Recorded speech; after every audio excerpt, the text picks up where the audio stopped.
अध्याय 1 कुरुक्षेत्र के युद्ध स्थल में सैन्य निरीक्षण। धृतराष्ट्र उवाच धर्मक्षेत्रे कुरुक्षेत्रे समवेतायुयुत्सवः मामकाः पांडवाश्चैव किम कुर्वत संजय। धृतराष्ट्र ने कहा, हे संजय, धर्मभूमि कुरुक्षेत्र में युद्ध की इच्छा से एकत्र हुए मेरे तथा पांडु के पुत्रों ने क्या किया? संजय उवाच दृष्ट्वा तो पांडवानीकं व्यूढ़ं दुर्योधनस्तदा आचार्यमुपसंगम्य राजा वचनमब्रवीत्। संजय ने कहा, हे राजन, पांडु पुत्रों द्वारा सेना की व्यूहरचना देखकर राजा दुर्योधन अपने गुरु के पास गया और उसने ये शब्द कहे, पश्यैतां पांडुपुत्राणाम् आचार्य महतीं चमूं व्यूढ़ां द्रुपदपुत्रेण तव शिष्येण धीमता। हे आचार्य, पांडु पुत्रों की विशाल सेना को देखें जिसे आपके बुद्धिमान शिष्य द्रुपद के पुत्र ने इतने कौशल से व्यवस्थित किया है। अत्र शूरा महेश्वासा भीमार्जुन समायुधि युयुधानो विराटश्च द्रुपदश्च महारथः। इस सेना में भीम तथा अर्जुन के समान युद्ध करने वाले अनेक वीर धनुर्धर हैं, यथा महारथी युयुधान, विराट तथा द्रुपद। दृष्टकेतुश्चेकितानः काशीराजश्च वीर्यवान् पुरोजित कुन्तिभोजश्च शैब्यश्च नरपुंगवः। इनके साथ ही धृष्टकेतु, चेकितान, काशीराज, पुरोजित, कुंतीभोज तथा शैब्य जैसे महान शक्तिशाली योद्धा भी हैं। युधामन्युश्च विक्रांत उत्तमौजाश्च वीर्यवान् सौभद्रो द्रौपदेयाश्च सर्व एव महारथा। पराक्रमी युधामन्यु, अत्यंत शक्तिशाली उत्तमौजा, सुभद्रा का पुत्र तथा द्रौपदी के पुत्र, ये सभी महारथी हैं। अस्माकं तु विशिष्टाये तान्निबोध द्विजोत्तमा नायका मम सैन्यस्य संज्ञार्थं तान् ब्रवीमि ते। किंतु हे ब्राह्मण श्रेष्ठ, आपकी सूचना के लिए मैं अपनी सेना के उन नायकों के विषय में बताना चाहूंगा जो मेरी सेना को संचालित करने में विशेष रूप से निपुण हैं। भवान भीष्मश्च कर्णश्च कृपश्च समितिञ्जयः अश्वत्थामा विकर्णश्च सौमदत्तिस्तथैव च। मेरी सेना में स्वयं आप, भीष्म, कर्ण, कृपाचार्य, अश्वत्थामा, विकर्ण तथा सोमदत्त का पुत्र भूरिश्रवा आदि हैं जो युद्ध में सदैव विजयी रहे हैं। अन्ये च बहवः शूरा मदर्थे त्यक्तजीविताः नाना शस्त्र प्रहरणा सर्वे युद्ध विशारदा। ऐसे अन्य अनेक वीर भी हैं जो मेरे लिए अपना जीवन त्याग करने के लिए उद्यत हैं। वे विविध प्रकार के हथियारों से सुसज्जित हैं और युद्ध विद्या में निपुण हैं। अपर्याप्तं तदस्माकं बलं भीष्माभिरक्षितं पर्याप्तं त्विदमेतेषां बलं भीमाभिरक्षितम्। हमारी शक्ति अपरिमेय है और हम सब पितामह द्वारा भली भांति संरक्षित हैं, जबकि पांडवों की शक्ति भीम द्वारा भली भांति संरक्षित होकर भी सीमित है। अयनेषु च सर्वेषु यथा भागम् अवस्थिताः भीष्ममेवाभिरक्षन्तु भवन्तः सर्व एव हि। अतः सैन्य व्यूह में अपने अपने मोर्चों पर खड़े रहकर आप सभी भीष्म पितामह को पूरी पूरी सहायता दें। तस्य संजयन् हर्षं कुरु वृद्धः पितामहः सिंहनादं विनद्योच्चै शंखं दद्मौ प्रतापवान। तब कुरुवंश के वयोवृद्ध परम प्रतापी एवं वृद्ध पितामह ने सिंह गर्जना की सी ध्वनि करने वाले अपने शंख को उच्च स्वर में बजाया, जिससे दुर्योधन को हर्ष हुआ। ततः शंखाश्च भैर्यश्च पांडवान् खगोमुखाः सहसैवाभ्यहन्यन्त सशब्दस्तु मूलोऽभवत्। तत्पश्चात शंख, नगाड़े, बिगुल, तुरही तथा सींग सहसा एक साथ बज उठे। यह संवेद स्वर अत्यंत कोलाहलपूर्ण था। ततः श्वेतैर्हरैर्युक्ते महती स्यन्दने स्थितौ माधवः पाण्डवश्चैव दिव्यौ शंखौ प्रदध्मतुः। दूसरी ओर से श्वेत घोड़ों द्वारा खींचे जाने वाले विशाल रथ पर आसीन कृष्ण तथा अर्जुन ने अपने अपने दिव्य शंख बजाए।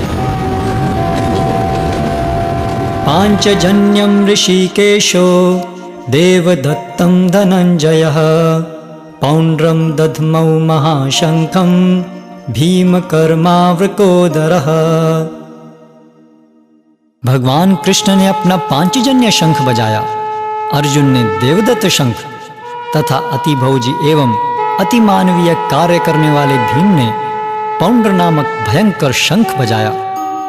अनंत विजयं राजा कुंती पुत्रो युधिष्ठिरः नकुलः सहदेवश्च सुघोषं मणिपुष्पकौ काश्यश्च परमेश्वासः शिखंडी च महारथः धृष्टद्युम्नो विराटश्च सात्यकिश्चापराजितः द्रुपदो द्रौपदेयाश्च सर्वशः पृथिवीपते सौभद्रश्च महाबाहु शंखान् दद्मुः पृथक पृथक।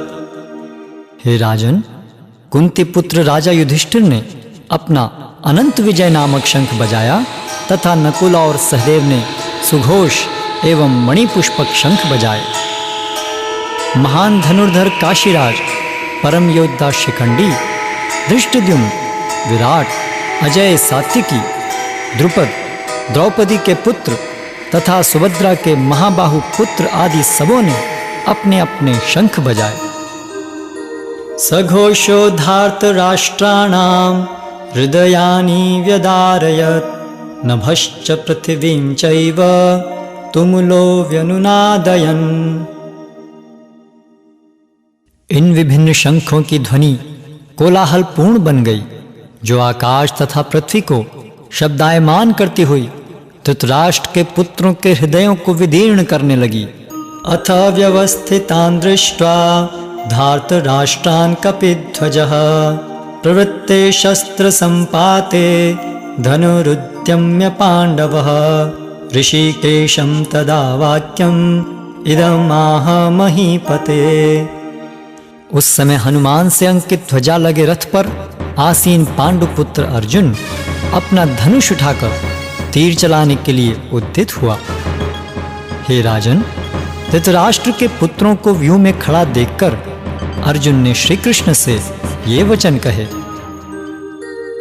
अर्जुन उवाच सेनयोरुभयोर्मध्ये रथं स्थापयम्यच्युत यावदेतान् निरीक्षेऽहं योद्धुकामान् व्यवस्थितान् कैर्मया सह योद्धव्यम् अस्मिन् रणसमुद्यमे। अर्जुन ने कहा, हे अच्युत, कृपा करके मेरा रथ दोनों सेनाओं के बीच ले चलें, जिससे मैं यहाँ उपस्थित युद्ध की अभिलाषा रखने वालों को और शस्त्रों की इस महान परीक्षा में जिनसे मुझे संघर्ष करना है उन्हें देख सकूं। योत्स्यमानान् वेक्षेऽहं य एते यत्र समागताः धार्तराष्ट्रस्य दुर्बुद्धेर्युद्धे प्रियचिकीर्षवः। मुझे उन लोगों को देखने दीजिए जो यहाँ पर धृतराष्ट्र के दुर्बुद्धि पुत्र को प्रसन्न करने की इच्छा से लड़ने के लिए आए हुए हैं। संजय उवाच एवमुक्तो ऋषिकेशो गुडाकेशेन भारत सेनयोरुभयोर्मध्ये स्थापयित्वा रथोत्तमम्। संजय ने कहा, हे भरतवंशी, अर्जुन द्वारा इस प्रकार संबोधित किए जाने पर भगवान कृष्ण ने दोनों दलों के बीच में उस उत्तम रथ को लाकर खड़ा कर दिया। भीष्म द्रोण प्रमुखतः सर्वेषां च महीक्षिताम् उवाच पार्थ पश्यैतान् समवेतान् कुरुनिति। भीष्म, द्रोण तथा विश्व भर के अन्य समस्त राजाओं के सामने भगवान ने कहा कि हे पार्थ, यहाँ पर एकत्र सारे कुरुओं को देखो। तत्रापश्यत् स्थितान् पार्थः पितॄन् पितामहान् आचार्यान् मातुलान् भ्रातॄन् पुत्रान् पौत्रान् सखींस्तथा श्वशुरान् सुहृदश्चैव सेनयोरुभयोरपि।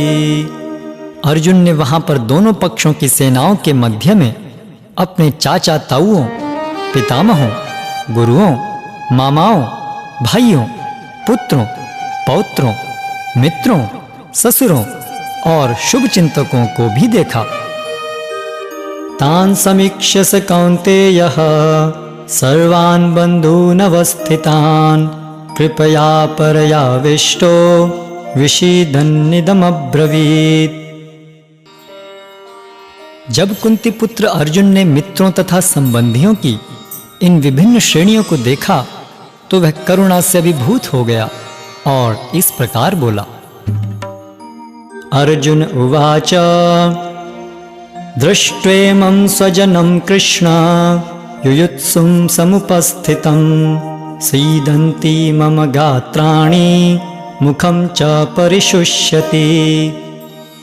अर्जुन ने कहा, हे कृष्ण, इस प्रकार युद्ध की इच्छा रखने वाले अपने मित्रों तथा संबंधियों को अपने समक्ष उपस्थित देखकर मेरे शरीर के अंग कांप रहे हैं और मेरा मुंह सूखा जा रहा है। वेपथुश्च शरीरे में रोमहर्षश्च जायते गांडीवं संसते हस्तात् त्वक्चैव परिदह्यते। मेरा सारा शरीर कांप रहा है, मेरे रोंगटे खड़े हो रहे हैं, मेरा गांडीव धनुष मेरे हाथ से सरक रहा है और मेरी त्वचा जल रही है। न च शक्नोम्यवस्थातुं भ्रमतीव च मे मनः निमित्तानि च पश्यामि विपरीतानि केशव।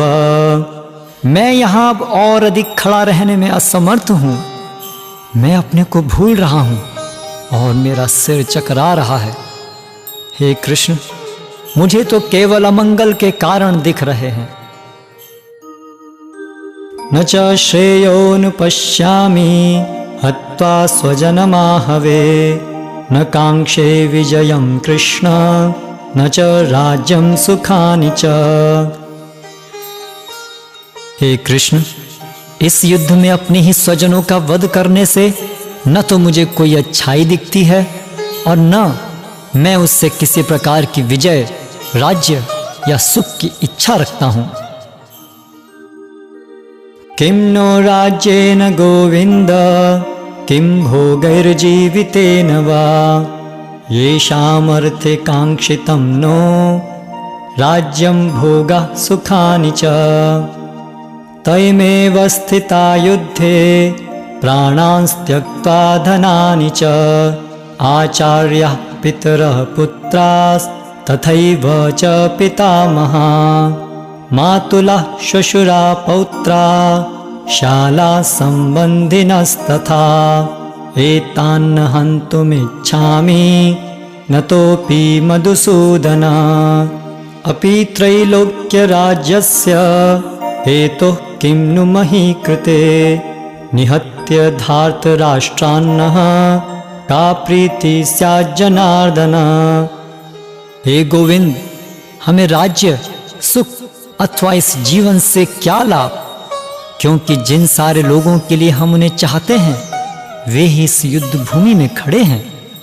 हे मधुसूदन, जब गुरुजन, पितृगण, पुत्रगण, पितामह, मामा, ससुर, पौत्रगण, साले तथा अन्य सारे संबंधी अपना अपना धन एवं प्राण देने के लिए तत्पर हैं और मेरे समक्ष खड़े हैं, तो फिर मैं इन सबको क्यों मारना चाहूंगा, भले ही वे मुझे क्यों न मार डालें। हे जीवों के पालक, मैं इन सबों से लड़ने को तैयार नहीं, भले ही बदले में मुझे तीनों लोग क्यों न मिलते हों। इस पृथ्वी की तो बात ही छोड़ दें। भला धृतराष्ट्र के पुत्रों को मारकर हमें कौन सी प्रसन्नता मिलेगी। पापमेवाश्रयेदस्मान् हत्वैतानाततायिनः तस्मान्नार्हा वयं हन्तुं धार्तराष्ट्रान् स्वबान्धवान् स्वजनं हि कथं हत्वा सुखिनः स्याम माधव। यदि हम ऐसे आतताइयों का वध करते हैं तो हम पर पाप चढ़ेगा, अतः यह उचित नहीं होगा कि हम धृतराष्ट्र के पुत्रों तथा उनके मित्रों का वध करें।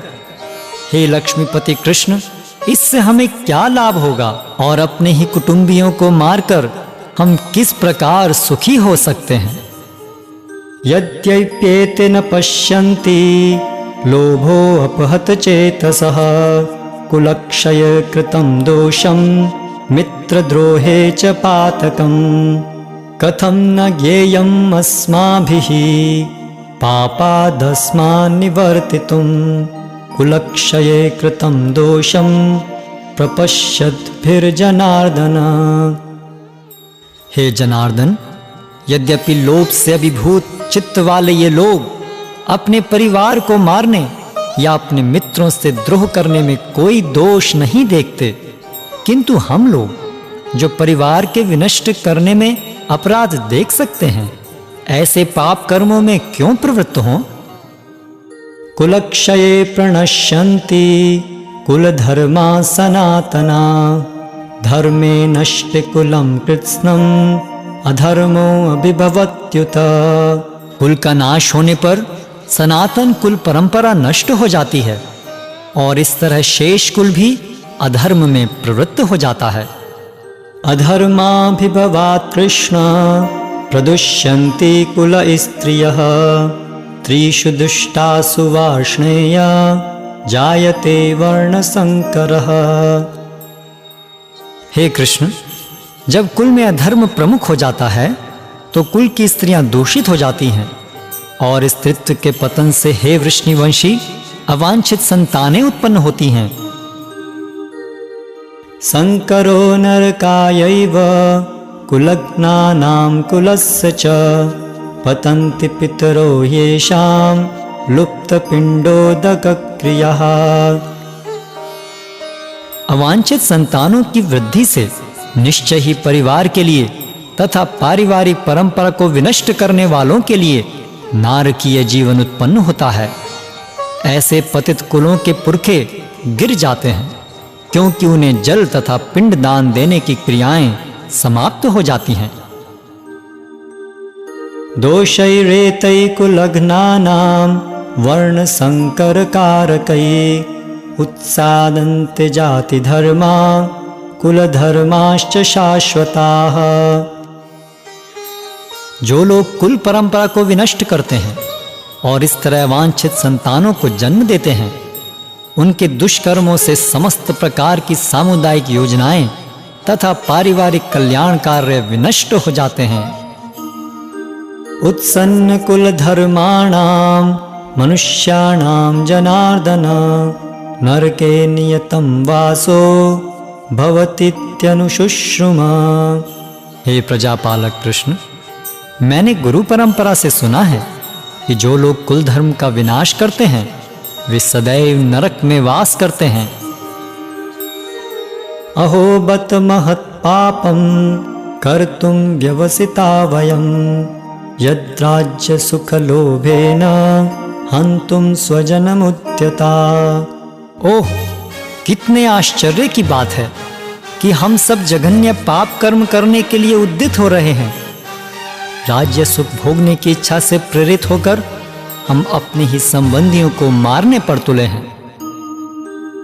यदि माम प्रतीकारं शस्त्रं शस्त्रपाणयः धार्तराष्ट्रारणे हन्योस्तन्मे क्षेमतरं भवेत्। यदि शस्त्रधारी धृतराष्ट्र के पुत्र मुझ निहत्थे तथा रणभूमि में प्रतिरोध न करने वाले को मारें तो यह मेरे लिए श्रेयस्कर होगा। संजय उवाच एवमुक्त्वार्जुन संख्ये रथोपस्थ उपाविशत् विसृज्य सशरं चापं शोक संविघ्न मानसः। संजय ने कहा, युद्ध भूमि में इस प्रकार कहकर अर्जुन ने अपना धनुष तथा बाण एक और रख दिया और शोक संतप्त चित्त से रथ के आसन पर बैठ गया।